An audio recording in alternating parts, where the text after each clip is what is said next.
ኢና ሊላሂ ወኢና ኢለይሂ ራጂዑን። ሙፍቲ ሐጅ ዑመር እድሪስ ሞተዋል። ሙፍቲ ሐጅ ዑመር እድሪስ ወደ አኺራ መሄዳቸውን ከኔ በፊት ሰምታችኋል ብዬ አስባለሁ። እንዴት አባቱ ደስ የሚል ቀን ነው። በእናታችሁ እንዳይቀና ዘላለም ከካም። ትናንት ሰኞ አንድ ፖስት ያደረኩት ነገር ነበር በቴሌግራምና በዩቲዩብ ማለት ነው። እናም በዛ ፖስት ብዙዎቻችሁ መሀል ሰፋሪ ስትሉ ነበር።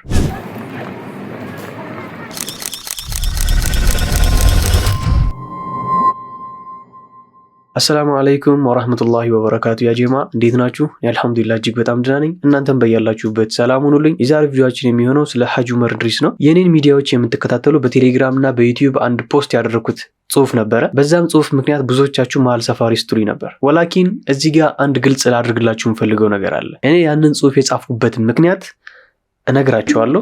ይሄኛውን ቪዲዮ ግን አድምጡት። ኢና ሊላሂ ወኢና ኢለይሂ ራጂዑን። ሙፍቲ ሐጅ ዑመር እድሪስ ወደ አኺራ መሄዳቸውን ከኔ በፊት ሰምታችኋል ብዬ አስባለሁ። ምክንያቱም እኔ አሁን ከሱብሒ በኋላ ነው ያየሁት። እኔ አሁን የመጣሁት ግን ሰው እንዴት በሞት ይቀልዳል? በመጀመሪያ አላህ ሱብሓነሁ ወተዓላ ይዘንላቸው መልካም ስራቸውን፣ የሰሩትንም ያጠፉትንም ጥፋት ደግሞ አላህ ሱብሓነሁ ወተዓላ ያብስላቸው።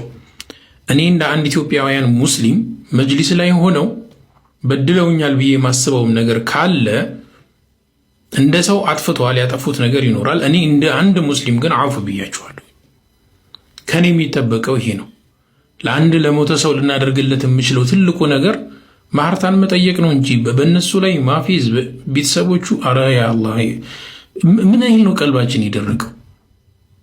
ወላሂ አግባብ አይደለም፣ ትክክል አይደለም። እሳቸው ወደ አኺራ ሄደዋል።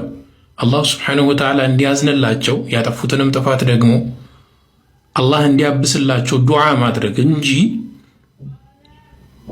እኔ በሞተ ሰው መደሰት ያውም ሙስሊም በሆነ ሰው መደሰት ከየትኛው አቂዳ እንደሆነ አልገባኝም። ሰምታችኋል ይህን ቪዲዮ። በጣም ብዙ ሰዎች የየራሳቸውን ሀሳብ ሲሰጡ ነበር በራሳቸው ሚዲያ ማለት ነው። እኔም ግን አንድ የተሰማኝና አንድ ያዘንኩበትን ነገር ጻፍኩኝ። ኢቭን እኔ ራሱ አይደለም የጻፍኩት፣ አንድ ወንድሜ ነበር ጽፎ ፖስት ያደረገው፣ እኔ ሪፖስት አደረኩት በሐሳቡ ስለተስማማው ማለት ነው። ምክንያቱም አንድ ያየሁት ቪዲዮ ነበር። እኔ የተመለከትኩትን ቪዲዮና ያዘንኩበትን ቪዲዮ ላሳያችሁና የዛኔ መፍረድ ትችላላችሁ።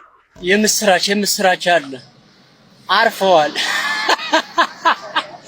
እንዴት አባቱ ደስ የሚል ቀን ነው። በእናታችሁ ቀኔን አሳመረው አይደል እንዴ? አንድ ደጋሚ ሲሄድ ሲሸኝ ወደማይመለስበት አቦ ይመችህ እንዳይቀና ዘላለም ከካም። እሺ ምንም አይደለም። ይህ ቪዲዮ ልክ ነው ብላችሁ ነው የምታስቡት? ወላሂ ለአዚም ልክ አይደለም። ምክንያቱም በአንድ በሞተ ሰው ላይ እያፌዘ እየቀለደ እየሳቀ ነው ያለው። ሃሃሃ ይባላል በአላህ በሞተ ሰው አርፈዋል። እንዴት አባቱ ደስ የሚል ቀን ነው። በእናታችሁ ቀኔን አሳመረው አይደል እንዴ? አንድ ደጋሚ ሲሄድ ሲሸኝ እንዳይቀና ዘላለም ከካም። ያ ሰው እኮ ምንም ጥፋት ሊኖርበት ይችላል፣ ግን ያን ጥፋቱን አላህ እንጂ እኛ አይደለንም ያንን ጥፋት ልንቀጣ የምንችለው አይደለ?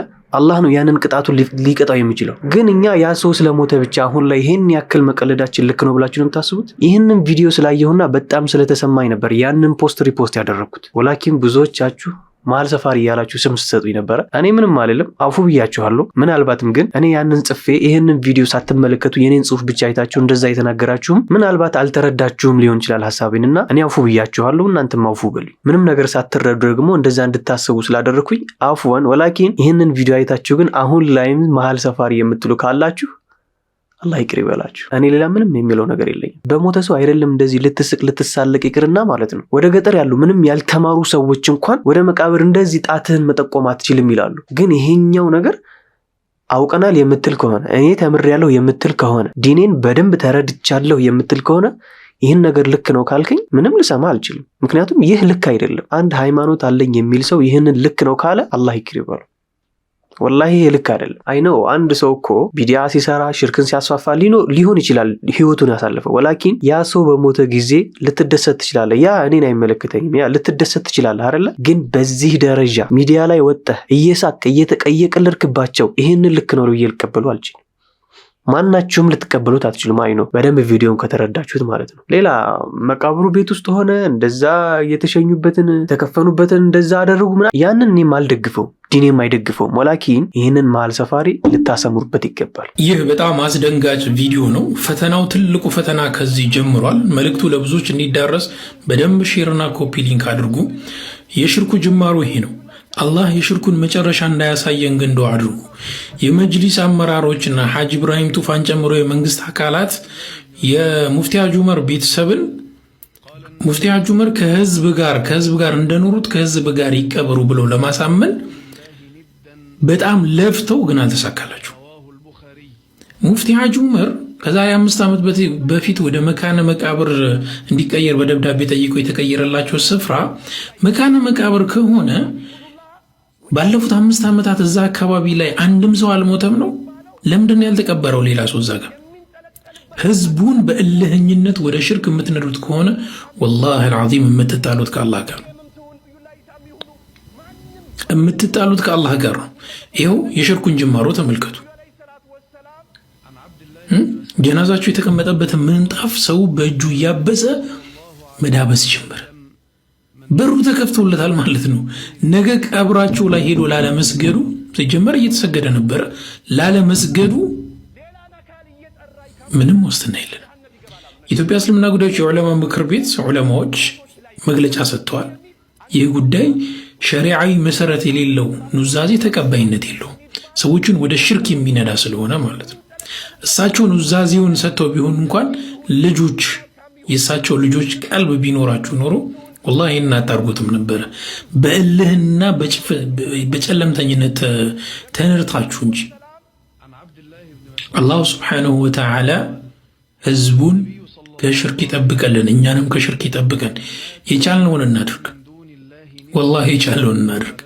ቀጣይ ትውልድ ትልቅ ፈተና ነው የተጋረጠበት። በትክክል ሲጀመር መቃብሩ ቤታቸው ግቢ ውስጥ የተደረገው ለዚሁ ሀሳብ ተብሎ ነው። ስለመገንባቱ መቃብር ላይ ያ ግንብ መደረጉ ምናምን እሱ ሌላ ታሪክ ነው።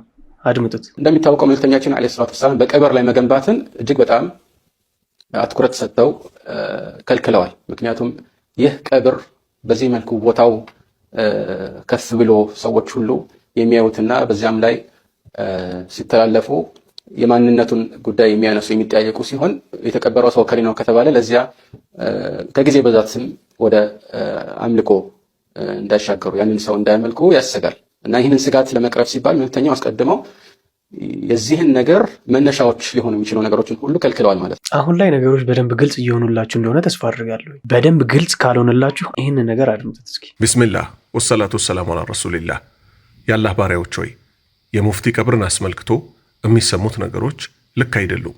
ማንም ሰው ኢስላም ባዘዘው መልክ ነው ሕይወቱም ሞቱም ሊሆን የሚገባው። እሳቸው ተናዘዋል በሚል ቤቴ ውስጥ ወይንም መስጂድ ውስጥ ቅበሩኝ ተብሏል እየተባለ እየተጻፈ ነው። ይሄ የኢስላም አስተምሮት በፍጹም አይደለም። ነቢዩ ሙሐመድ ሰለላሁ ዐለይሂ ወሰለም ቤታቸው ውስጥ የተቀበሩበት ዋናው ምክንያት ሌላ ሐዲት ስላለ ነው። እሱም እያንዳንዱ ነቢይ የሞተበት ቦታ ነው የሚቀበረው የሚል ከአቡበክር ስዲቅ ረዲየላሁ ዐንሁ የተላለፈ ሐዲት አለ። በዛ ላይ ደግሞ ማንም ሙስሊም ትልቁ የህይወት ዳር ድንበሩ ምንድነው? የህይወትን የተውሂድን ዳር ድንበር ማስከበር ነው። ከሽርክ መራቅ ነው። እንዲህ ቤት ውስጥ መቅበር፣ ቀብርን ለብቻ ለየት አድርጎ መቅበር ለባዕድ አምልኮ ለቀብር አምልኮ ይዳርጋልና ሙስሊሞች ጠቅላላ ሊርቁት ይገባል። በትክክል። በመጨረሻ አንድ ቪዲዮ አስደምጣችኋለሁ። በደንብ ከልባችሁ ከቀልባችሁ ሆናችሁ እንድታደምጡ ትፈልጋለሁ። ምክንያቱም መሆን ያለበትና ትክክለኛውን ነገር በዚህ ቪዲዮ ታደምጡታላችሁ ኢንሻአላህ። ጠንካራ ብርቱ እህታችን ነች። ቢስሚላህ ወሰላቱ ወሰላሙ ዐላ ረሱሊላህ። የአላህ ባሪያዎች ሆይ ከምንም በላይ የተውሂዳችንን ዳር ድንበር እናስከበር። ለምን ይመስላችኋል ሙፍቲ በ2013 ዓ.ም ከነበራቸው 5000 ካሬ ሜትር ላይ 1000 ዋለ ብቻ የቀብር ቦታ ትሆን ተባለች? ለምን? ሰይዱል ባእ ማለት እንግዲህ ይሄ ቁባቸው ይሄ የምናየው ነው። ትልቁ ቁባ ትልቁ ይሄ አረንጓዴው የሰይዱል ባእ ቁባ ነው። የሰይዱል ባእ ነው። ለጥቆ ይሄ እንግዲህ የአባታቸው እንትን የልጃቸው የመጀመሪያው ኸሊፋ ልጃቸው ይሄ ነጩ ነው። እሺ ነጩ ይሄ በዛ በኩል ያለው አንደኛው ኸሊፋ፣ አብሮ ያለው ደግሞ የልጃቸው ሸህ መሐመድ ወሊዳኒን የተቀበሉት ኡስታዙና ቡሽራ ሲባል ሁላ የተቀበሉ ናቸው። ሁለተኛው ሶስተኛው ደግሞ እዛ ዳር ከአባቴ ወደዛ ያለው እዛ ዳር ላይ ያለው ሸኾቹ ስርቅ ብላቸው ያለው አረንጓዴው እሱ አላህና መሐመድ ያለው ባንድ ያለበት ስር ያለው የአረንጓዴው ሶስተኛው ኸሊፋ ናቸው። ጣሊያን ይሄንን ዱሪ የሰራላቸው ለሳቸው ነው። ሙስሊሞች ትልልቅ የቀብር ቦታ ሳይኖራቸው ቀርቶ አይደለም። ዓላማው ግልጽ ነው። ይሄ ማንንም ለማታለል መሞከር አይገባም። ማንም መጣ ማንም ቢሰበሰብ ሚሊኒየም አዳራሽ አይደለም አለ የሚባል አዲስ አበባ ራሱ ጠቅላላ ተሰብስቦ ይሄንን ጥፋትነቱን ጥፋት አይደለም ቢል እኛ ጥፋት ነው ከማለት ወደ ኋላ አንልም። ለምን ጌታችን አላህ Subhanahu Wa Ta'ala ስላሳወቀን። ሙስሊሞች ሆይ የተፈለገው ሰይጣናዊ አምልካችሁ ዘላለም ዓለማችሁን ጀሃነም እንድትገቡ ነው። የነብዩላህ ኑህ ህዝቦች ኑህ አለይሂ ሰላም 950 ዓመት የተላከባቸው ምን ሰርተው እንደሆነ ታውቃላችሁ? እንደዚህ ትልልቅ ሰው የሚገመቱ ሰዎችን ምን አድርገው ቀብር ቦታ ከፍ አድርገው ሐውልት ሰሩላቸው። ከጊዜ በኋላ አመለኳቸው። እዚህ መጀመሪያ መግቢያ ቪዲዮ ላይ እንዳስቀመጥኩላችሁ የገታው ሸህ የሚባለው ከነ ልጆቹ እዚህ ቪዲዮ ላይ እንዳያችሁት ማለት ነው። መጀመሪያ ሲሞት ይሄኔ አልተመለከም ሊሆን ይችላል። ከጊዜ በኋላ ግን ይሄው ሰዎች ያመልኩታል። የገታው ሸህ ወይ እሱን እኮ በአይኑ ያየ ሰው አብሮት የሰገደ ሰው ጀሃነም አይገባም፣ እሳት አይነካውም የመሳሰለው የተባለለት ምን ሆኖ ነው? የገታው ሸህ ካለንበት ሆነን አይደለም እዚህ መተን ካለንበት ሆነን እኮ ስንጠራው ይደርስልናል የተባለው ምን ሆኖ ነው? ልክ እንደዚህው ቀብር ተሰርቶላቸው ሰው እየሄደ አንድ አምላክ ማይሞት አላህን ትቶ እነሱን ስለሚያመልካቸው አቡበክር ስዲቅ ረዲየላሁ ዐንሁ ነብዩ ሰለላሁ ዐለይሂ ወሰለም የሞቱ ጊዜ ምን አለ? እኛ ምን ሰማው የሷሃባዎችን አካሄድ ነው። አቡበክር ምን አለ? የረሱል ሬሳ እዛው በተቀመጠበት ሙሐመድን የሚያመልክ ካለ ሙሐመድ በርግጥ ሞቷል፣ አላህን የሚያመልክ ካለ ግን አላህ ሕያው ነው መቼም የማይሞት ነው አለ። ስለዚህ ዕውቀት ተሰጥተናል የምትሉ ሰዎች በጠቅላላ ነገ የቂያማ ቀን ዛሬ ሚሊኒየም ተሰብስባችሁ ለፎቶና ለቪዲዮ ሸውዳችሁ እንዳለፋችሁት አይደለም። ይህን ህዝብ ብትሸውዱት እኮ ሰከራተል መውትን፣ ሲራጥን፣ ቀብርን ማለፍ አይቻልም፣ መሸወድ አይቻልም። ከዚህ በፊት የሸወዳችሁት ስንት ሰው ነቅቶባችኋል። አላህን አትፈሩ። ትላንት ሚሊኒየም አዳራሽ የተደረገው ጉዳይ በፎቶ እናንተ ያወጣችሁ ዛሬ አባታችንን በዚህ መልክ ሸኘን እንደምትሉት ነው ወይስ ሸሪዓ ታምጾበታል? ለነገሩ እናንተ ድሮም አላህን አትፈሩ፣ ዛሬም አትፈሩ። ለወደፊቱ አላህ እሱን ከምትፈሩት ያደርጋችሁ። ነብዩ ሰለላሁ ዐለይሂ ወሰለም የሞቱ ጊዜ የነብዩ ሰለላሁ ዐለይሂ ወሰለም ሬሳ እየመጡ እየዳበሱ ያለፉ ሴቶች በፍጹም አልነበሩም። ትላንት ግን ምን ሲደረግ ነው የነበረው? የሙፍቲ ሬሳ የነበረበትን ጨርቅ እየሄዱ ሴቶች ሁሉ እየዳበሱት ያልፋሉ። ሷሃባ ሴቶች ነብዩ ላይ ሰገዱባቸው እንጂ ከፈናቸውን ምን አላደረጉትም ነበረ፣ እየዳበሱት አልሄዱም ነበረ። ስለዚህ አላህን መፍራት ተማሩ። እናንተ ራሱ ኡስታዝ ተብዬዎቹ አላህን ማትፈሩት እናንተ አውዙ ቢላሂ ሚነ ሸይጣን ረጂም። ይሄ ሁሉ ሙንከር ሲሰራ ይሄው እዚህ ቪዲዮ እዚህ ፎቶ ላይ ደግሞ ድጋሚ ያያይዣለሁ። ምን የተባለበት ሙፍቲ ከመቀበራቸው በፊት ተደግፈውበት የነበረውን ትራስ ሬሳቸው ተደግፎበት የነበረውን ትራስ ብሎ ደግሞ እቅፍ አድርጎ የያዘ ልጅ አለ። ላ ሐውለ ወላ ቁወተ ኢላ ቢላህ። መልሰን ወደ ሰይጣን አምልኮ ልትመሩን አላህ ከእሳት ካወጣም በኋላ ወደ እሳት ተመለሱ ትሉናላችሁ። ይሄ እኮ የይሁዳ አካሄድ ነው። ነብዩ ሰለላሁ ዐለይሂ ወሰለም ሞት አፋፋቸው ላይ ሆነው የረገሙት ለዐነ አላሁ አልየሁደ ወነሷራ ኢተኸዙ ቁቡረ አንቢያኢሂም መሳጅድ። ስለዚህ ይኸው ፎቶውን አያይዤላችኋለሁ። በ2013 የቀብር ቦታ ተብሎ 1000 ካሬ ሜትር የቀብር ቦታ አላየንም። ስለዚህ እና ኢትዮጵያ ውስጥ ያላችሁ በየመስጂዱ በየኹጥባው ይሄን ልትቃወሙ ይገባችኋል። አለበለዚያ ራቁታችንን አላህ ፊት በባዶ እግር ሳንገረዝ የተቀሰቀስን ቀን አላህ ይቀጡ ቅጣት ይቀጣናል። ኢትዮጵያ ማለት ዳሩል ሂጅረተይን ሷሃባዎች 2 ጊዜ ወደዚህ ሀገር የመጡባት ሀገር ነበረች። ነገር ግን አሁን የተፈለገው ምንድነው? እዚች ሀገር ውስጥ ክህደት እንዲስፋፋ እየተጣረ ነው። ሱብሃንአላህ። እኛ ሙፍቲን ከሚያመልኩት አይደለንም። ሙፍቲን ነብዩ ሙሐመድን ከሚያመልኩት አይደለንም። ለሳቸው ስጁድ አናደርግም። ለማን? ለሙፍቲ ለነብዩ ሙሐመድ ስጁድ እንደማናደርገው፣ ለፀሐይ ለጨረቃ ስጁድ እንደማናደርገው። ስለዚህ በተውሂዳችን ላይ አደራን በርታ። ሙስሊሞች ሆይ የሰው ጋጋታ እንዳይሸውዳችሁ። ሰው ተሰብስቦ ይሄን ሁሉ ነገር ዝም አለው ማለት ሐቅ ነው ማለት አይደለም። አልহামዱሊላህ ቁርአንና ሐዲስን አላህ Subhanahu Wa Ta'ala በሷሃባዎች አረዳድ ቁጭ አድርጎልናል። ያንን መከተል ብቻ ነው ከኛ የሚጠበቀው። የአላህ ባሪያዎች ሆይ ስለ ተውሂድ ዛሬም ነገም ልንነጋገር ይገባል። ብቸኛ የዱንያ ሀብታችን ይሄ ነው። ለሁሉም ሙስሊም ይሄን ትምህርት አድርሱልኝ። ማንንም ሲያጭበረብር እያየን ዝም ልንል አይገባም። ትላንት የተሰራው ስራ ሰይጣናዊ ስራ ነው። የሞቱ ሰዎች ሼክ ሆኑ፣ ዶክተር ሆኑ፣ ኡስታድ ሆኑ ከሙስሊሞች ጋር ነው ሊቀበሩ የሚገባቸው።